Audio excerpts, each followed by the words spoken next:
Hi നമസ്കാരം, അഭിലാഷാട്ടയാണ്. നമ്മുടെ ഹമീദ് വാഴപ്പള്ളിയുണ്ട്. അപ്പോൾ അദ്ദേഹം പുതിയൊരു സിനിമ ചെയ്ത് ദിലീപേണ്ട. സിനിമയുടെ പേരെന്താണെന്ന് നോക്കാം.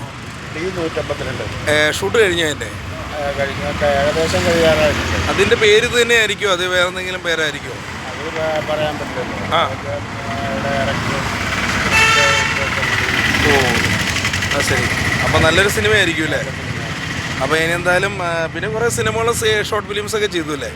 എൻ്റെ ലോട്ടറി ടിക്കറ്റ്, ഗുഡ് ലക്ക് വിഷൻ്റെ ലോട്ടറി ടിക്കറ്റിൽ ഡബ് ചെയ്തു. അതുപോലെ തന്നെ ഞങ്ങൾ പുതിയൊരു വർക്ക് ഇറങ്ങാൻ പോകുന്നുണ്ട്. ഒരു ഹോം നേഴ്സിൻ്റെ ഡയറക്ടർ. അപ്പോൾ അതിൽ ശക്തമായ ഒരു അച്ഛൻ വേഷം ചെയ്തു എന്ന് വേണ്ട അല്ലേ? ഒരുപാട് വർക്കുകൾ അഭിനയിച്ചു. സന്തോഷമുണ്ട്. ഈ ഉയർച്ചയെക്കുറിച്ച് എന്താണ് പറയാനുള്ളത്?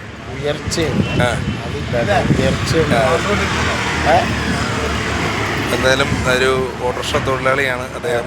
ഞായറാഴ്ച വരെ വീട്ടിലിരിക്കാണ്ട് ഓട്ടോ ഓടിക്കുന്നുണ്ട്. അതിൽ അധ്വാനിക്കുന്ന ഒരാളാണ്. ജനവിവാഹമാണ്. എന്തായാലും സന്തോഷം. എന്തായാലും എങ്ങനെയുണ്ട് ഓട്ടോ ഒക്കെ? എങ്ങനെയുണ്ട് പോലെ ഈ ഓട്ടോറിക്ഷ ഓടിക്കുന്നതിനിടയ്ക്കാണ് സിനിമ വർക്ക് വരുമ്പോൾ പോകുന്നതല്ലേ? ശരി. എന്തായാലും മമ്മൂക്കയുടെ ഒരു പടത്തിലൊക്കെ ഞാൻ കണ്ടിരുന്നു, ബസ്സൊക്കെയിൽ കണ്ടിരുന്നു. അതുപോലെ ശക്തമായ വേഷങ്ങളായിട്ട് തിരിച്ചു വരട്ടെ, ദൈവം അനുഗ്രഹിക്കട്ടെ. അപ്പോൾ നമ്മുടെ മൂവാറ്റിയുടെ മുത്താണ് നമ്മുടെ ഹമീദ്. പേര് ഹമീദ് വാഴപ്പള്ളി അല്ലേ? അപ്പോൾ ആയിക്കോട്ടെ. അപ്പോൾ ജനഹൃദയങ്ങളിലേക്ക് ഇറങ്ങി വരുവാണ് ഈ നടൻ. നിങ്ങളെല്ലാവരും സപ്പോർട്ട് ചെയ്യുക. ഹമീദ് വാഴപ്പള്ളിക്ക് എല്ലാവിധ ആശംസകളും. ഓക്കെ. അപ്പോൾ ഇനി മുന്നോട്ട് അടിപൊളിയായിട്ട് പോവാല്ലേ? ഓക്കെ.